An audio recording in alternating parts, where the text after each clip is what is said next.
What's going on, guys? It's Cimo. Now, it's not often that I have the opportunity to do this, but today we are going to be unboxing one of my favorite sets of all time, Labyrinth of Nightmare. I've got so many good stories and things to discuss when it comes to this set that I'm really excited to open it for you guys. And the only reason I have the opportunity to do this is due in part to YugiOldSchool. I definitely recommend checking him out. I'll have his details down in the description. He was the one who hooked me up with this box. Big shout outs to him. Got an amazing selection of stuff on his website, so just be sure to give him some love and check it out.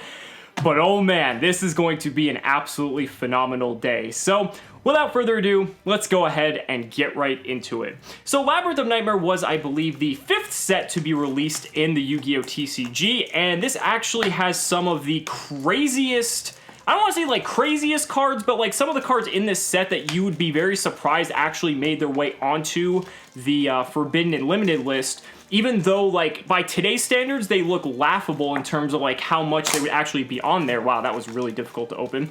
But back in the day, back when this set first came out, some of the cards in here were just, like, it was crazy. You have to remember, like, Yu-Gi-Oh! Back then was nothing like how it is now.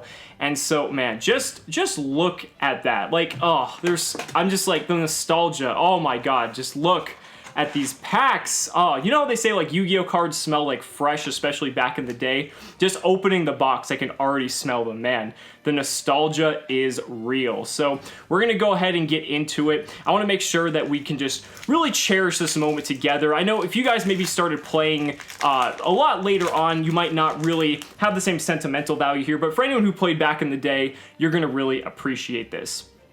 So starting off with a Jam Defender. This was back in the Battle City days, so there's going to be a lot of the Battle City anime cards in here. Got the Emperor's Holiday, Gross Ghost of Fled Dreams, Lady Assailant of Flames, and Spirit Message Eye. So there was the Spirit Messages in here, which was kind of like an alternate win condition, similar to Exodia, but in the form of spells and traps. Let's see if we can spell Final before the videos end. And then we just have some other cards here. If there's anything else that is worthy of discussion, I definitely will talk about it. Let's go ahead. We'll put the eye like right there, because we do have some other ones to go through. One of the biggest memories I have with this set is actually the fact that I had a birthday party when this set like first came out, and like my friends and I, we would essentially, wow, these packs are like so hard to open. They've really changed that. So we had this birthday party, and my parents ended up getting my friends and I like all packs of this set, and I'm really hoping we get the cards that we got at that birthday party. It was just an absolute blast. My friends and I all play Yu-Gi-Oh! And it was just fun that, you know, it's just one of those memories that I have when it comes to this. Spirit of Flames, Lightning Blade, Garuda the Wind Spirit, the Spirits were came out. Oh my God, there is one of the heavy hitters, Mage Power. If you guys can believe it, Mage Power, I believe, was limited at one point for being an equipped spell, increasing the attack and defense of the equipped monster by 500 for every magic and trap card on your side of the field. Yes, this is when they still use the word magic on Yu-Gi-Oh cards, but man, that is pristine. So much nostalgia. Being able to just slap this down for like 2,500 extra attack was just insane. I think we'll go ahead and put that right over there, and I guess we should finish off what else is in there. There we go. But yeah, I mean, it's just so cool. And there's actually some pretty, like, decent competitive cards in here as well. And again, I'm hoping we hit them because it'll be a lot better to discuss them in that regard. Man, these packs are, like, really tight by comparison. They definitely made these easier to open. Jowgen the Spiritualist, like this is one of them. This was played back in spellbook format, being able to deny your opponent from being able to special summon, like, and it was like basically a special summon Raigeki. Like the card was just very strong. I guess we'll put that over here. Fire Sorceress, Curse the Masterpiece, Biomage, and Aqua Spirit. Even Aqua Spirit, I mean, that's played in what, like Mermail? I know Mermail's not exactly like play too much anymore, but again, it just goes to show that this is one of the things I love about Yu-Gi-Oh! Is that we get to play cards that came out back all the way in the early 2000s to this very day. Mary the Fallen One is our rare there. And I think that's what's so unique about this game. Like, yeah, there's some formats of other games where you can play the older cards, but Yu-Gi-Oh! Just pretty much is just one gigantic eternal format, and that's what's so cool. I always love that we see cards that are extremely old being played in this game, and I think that's just one of the things that makes this game unique. There we have Spiritualism for our rare. Randomly gets hyped up every once in a while. All right, let's go ahead and make this a little bit easier on ourselves here. Now, one of the big things is that if you guys didn't play back in the day, or if you didn't open packs back then, secret rares were actually not guaranteed, I believe, in a box. I believe it was like a 1 in 2, there was a secret rare like 1 in every 2 boxes. Mask of Brutality for our rare there. I believe it was like 1 secret per 2 boxes instead of it being 1 in every box. And now we have 2 secrets in a box, so that just goes to show how that's evolved. And I believe ultra rares were like 2 a box, if my memory serves correctly. We already have 1 mage power, so we'll just have to see what we can get for our other one. Dark Spirit of the Silent is our first super rare, and it's very subtle foiling, but it just looks so, so nice. Just look at that. Man. Old Yu-Gi-Oh! Artwork is just so amazing to me.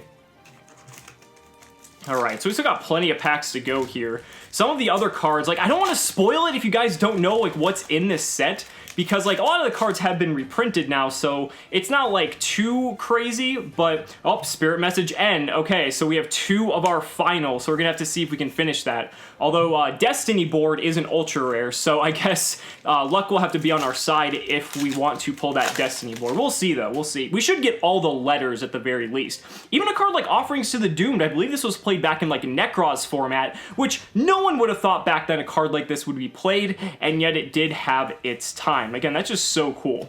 Infinite cards allowing you... This is very iconic from the anime with the whole Slifer loop, being able to draw as many cards as possible. Blind Destruction. This was played... I think this is in Zodiac format that people were playing this card just to wipe the entire board because people just wanted a bunch of board wipes. Like, no one back then would have thought a card like that would be good, and yet, you know, by modern Yu-Gi-Oh! Standards, that card actually was not too bad. Alright, just going straight down. Amphibian Beast is our rare there.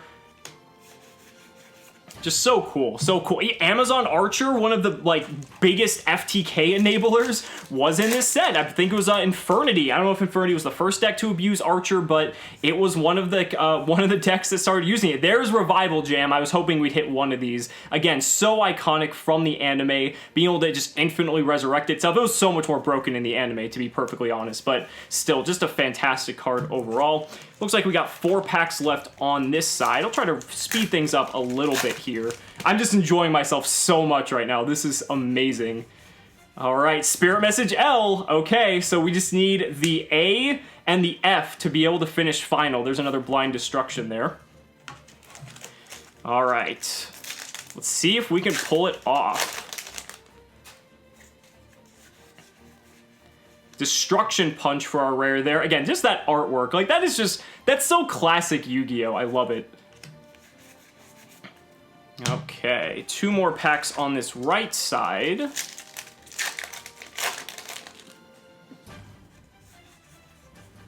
There's a Jam Breeding Machine. Again, just another classic card from the anime. Allowed strings to summon Slifer, getting all those tokens for tribute.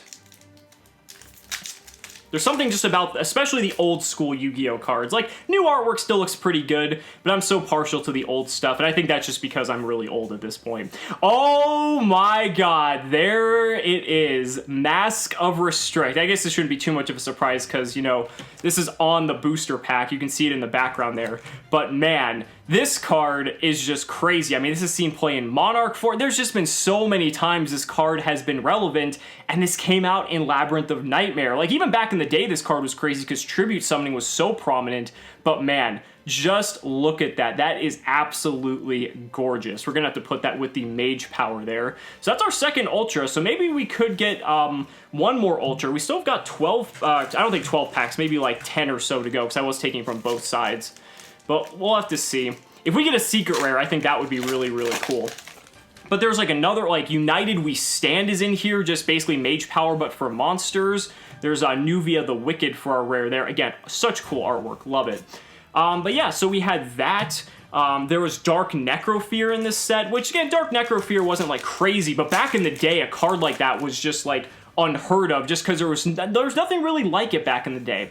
But United We Stand... Oh, here's a good one. Bazoo the Soul Eater. Whole decks were created back in the day around this card. Being able to remove cards from your graveyard, feed Bazoo to get it up to 2,500 attack for a level 4. It was absolutely crazy. And then you could just special summon the stuff back later if you had stuff like Return from the Different Dimension, Dimension Fusion. Bazoo was kind of like the heart and soul of that deck. And again, it originated in Labyrinth of Nightmare, so a really nice pull there. Fairy Box was also kind of an interesting common too, because granted it was a coin flip card. Again, back then, a card like that being able to just bounce all your opponent's shit was actually really, really good. Oh man, Tornado Wall, even with there's a lot of water-based decks that took advantage of Legendary Ocean, and Tornado Wall actually was not terrible. There's our duplicate copy of Infinite cards. Because that's when we also had like Abyss Soldier, and water was actually a fairly strong attribute back in the day. You had Tribe Infecting Virus, you just had a lot of really solid water support.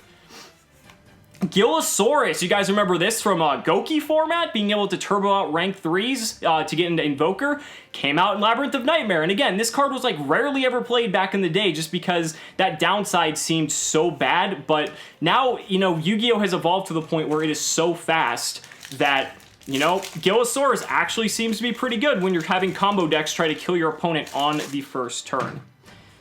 Alrighty, let's see here. Return of the Doomed. Discard one monster from your hand. Return one monster sent to the graveyard that was destroyed as a result of battle to your hand at the end of this turn. Man, even that old wording is just like, it just baffles me. This was before we had any sort of PSCT. So some cards just like, obviously that one makes sense, but like just the way it's worded is so just nostalgic for me.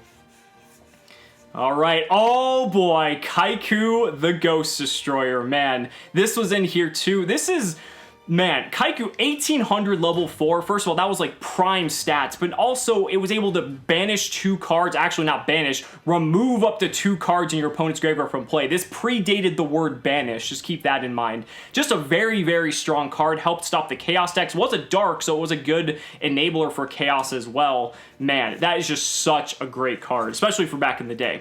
Only 2 packs left though. Again, I have really no expectations. If we do manage to like end on like a secret rare, I think that would be amazing. But if not, it's obviously not the end of the world either. I've been having an absolute blast just opening this regardless. It's something I would never really get to do otherwise if it weren't for YugiOldSchool here. Alright, so there's a Spirit of the Breeze. As long as this card remains on your side of the field in face-up attack position, increase your life points by 1,000 during each standby phase. Sounds pretty terrible, but you know what? By the old standards, you know, maybe someone found a way to, you know, there's stuff, oh, we have 2 packs left, I missed one.